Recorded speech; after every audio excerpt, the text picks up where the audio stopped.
Subtractive.com. Rolling for the very first time today. For the first time. Not well.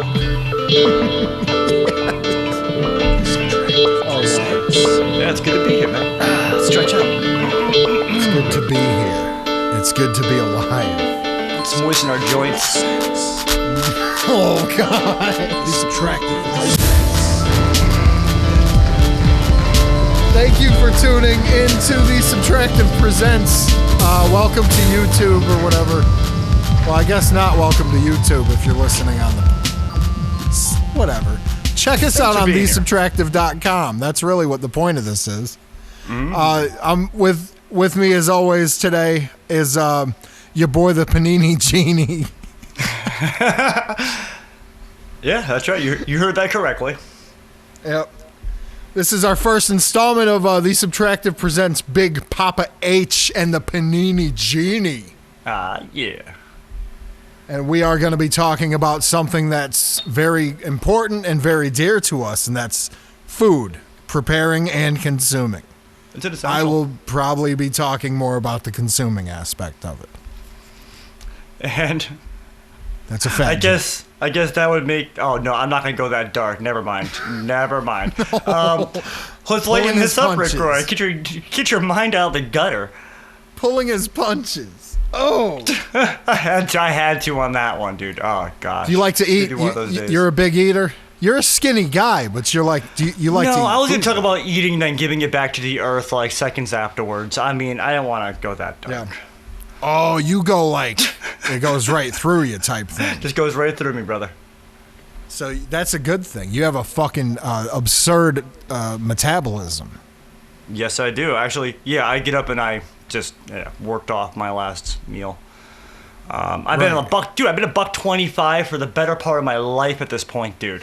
Think about that. You were about 6. Yeah. Soaking wet with boots and a big old belt buckle. $1.25, man. I'm telling you.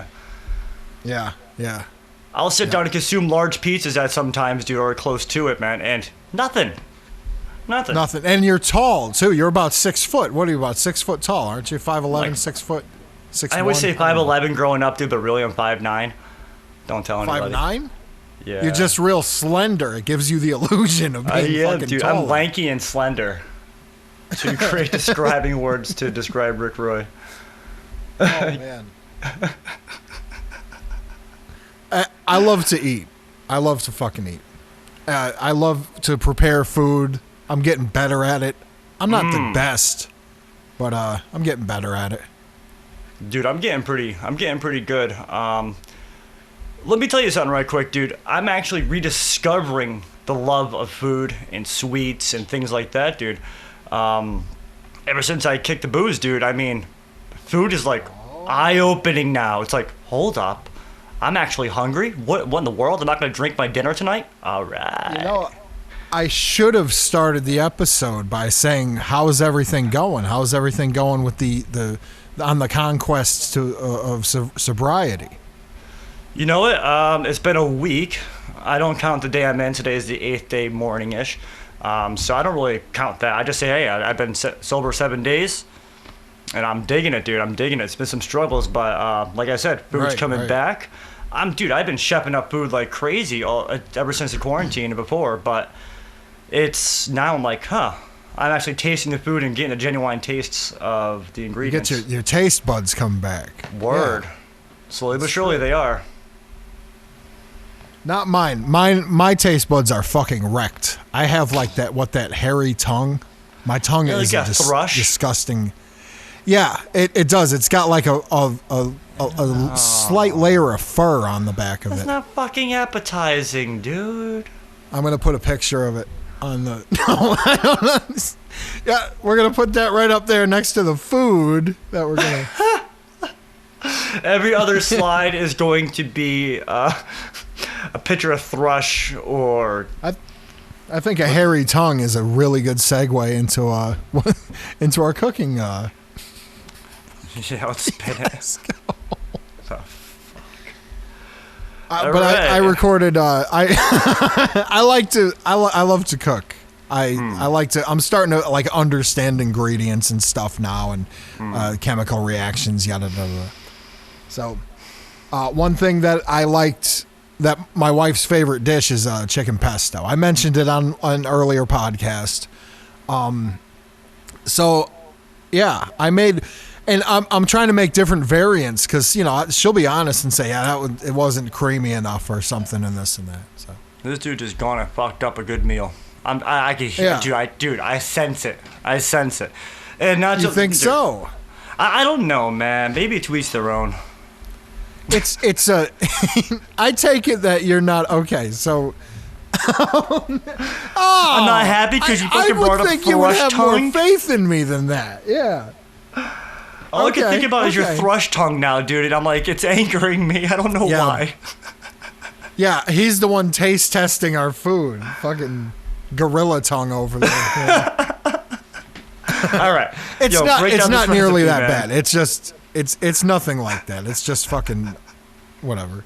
All right, cool. He can't seem to move past this. But we must. Anyway, we must carry on. we did the pesto over spaghetti. All I had was spaghetti. I didn't feel like going to get penne or angel hair, so we just did it over spaghetti. Cut the chicken breast real thin, salt and pepper, like you can see in the video here. It's pretty simple. But then I took, you get the olive oil. What else you need in it? Pesto, obviously pesto, and you get the pan real What kind hot. of pesto? Yeah, hold up. What kind of pesto are you using? Is there a specific Not to brand?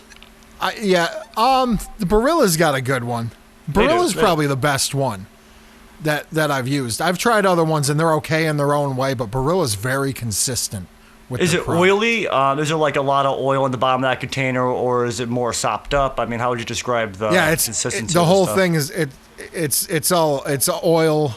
Yeah, it's oil. What does it got? Oil, peanuts, and basil. Do you use the oil or do you discard it? And garlic. Yeah, I use oil on top of that too. Fuck yeah! All right, go for it. Yeah, I use all kinds of oil. You get the pan hot with that. You put oil in the pan before anything even goes in it. Oh hell yeah! Then slice that chicken thin, throw it in there, salt and pepper, a little bit of pesto, rub on there, get it hot. You know, get it a little crispy. And then I took the zucchini and the squash, and I did I'm not going to call it a julienne because it's not that thin. I'm not that patient, and I sort of half-ass things. So it's like a real fat julienne because I don't feel like fucking measuring. And throw it on top of the chicken. You know, take the chicken out when it's done. Throw it in the same pan and get that hot. And put a little crust on that. And then put everything together. That and the spaghetti. Dang. It came out really good. It came out like real fucking good. Because the acid from the vegetables cut that pesto. Like really, really cut into the cream of that pesto.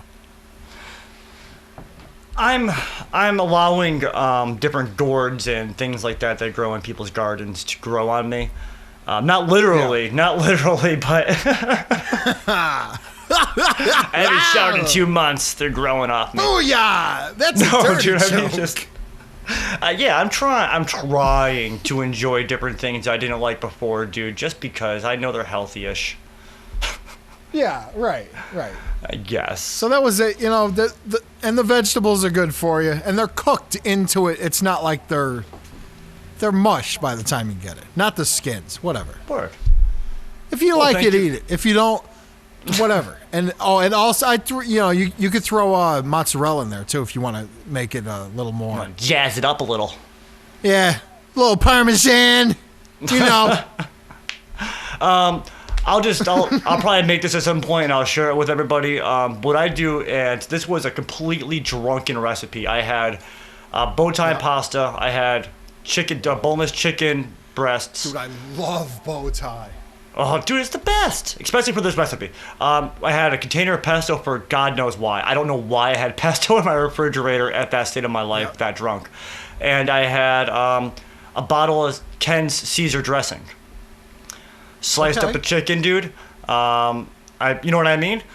Cooked it all up, dude.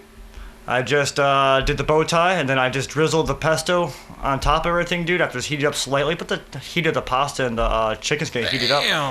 Dude, And then I just like do like one of those like really cool Archie like you fling the bottle back and The forth Archie really fast. flips. Yeah. Say, And then yeah, I threw a know fork how in to it. do this. Yeah. Johnny Gold. Johnny fucking Gold, baby. You're all fucked up, dude. You probably just smoked a blunt with your buddy, dude. You just consumed like at least a 12-pack. You think you're a chef? Dude, yeah, you do too, man. And you know what? To this day, that recipe has been in my repertoire, if that's a word for things that I'm using it for. And my wife requested, she was like, dude, man, I really want that chicken Caesar pesto shit you make. I'm like, word, I was fucked up. All right, thanks for watching, and we'll see you tomorrow with, what the hell's tomorrow? Tomorrow's Wednesday. Kicking the wasps' nests. Ooh, we'll see you with Kicking the Wasp Nest, and thanks for watching. Make sure to check out TheSubtractive.com.